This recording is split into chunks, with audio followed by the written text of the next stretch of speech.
Alright, in this screencast we will talk about the Reign of Terror that occurred after or towards the end of the French Revolution, after the Republic in France had been established that overthrew the initial Ancien regime, or the Old Order. Alright, so the Reign of Terror. The Reign of Terror lasted for about 10 months, and what it was a series of accusations, trials, and executions. People wanted to eliminate resistance to the revolution. So anybody who was thought of as being against the revolution, there was a movement to get rid of these people through accusations, trials, and executions. Now, due to the threat of being accused of being against the revolution and being executed as a result, there was a wave of fear that was created throughout France. During this 10-month period, 300,000 people were arrested and 17,000 people were executed by the use of the guillotine.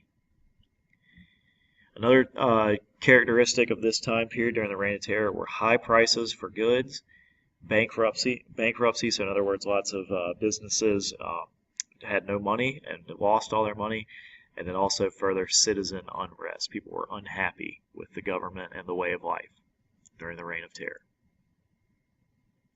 And here we have an image of somebody being brought towards the guillotine. We see the guillotine as the wooden structure there, and actually in the background you can see somebody's head being lifted up. So this picture is showing the speed at which some of these executions would happen, just one person after the other. Execution, execution, execution during the Reign of Terror. In 1795, the National Convention of France wrote a new constitution, and this created a governing body called the Directory. Alright, the Directory was a governing board of 5 men. Historians look back and say that the Directory was not effective because it was weak and corrupt and inefficient.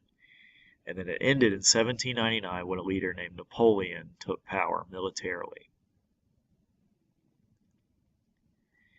Now, we'll talk about some of the effects of the French Revolution, short-term effects.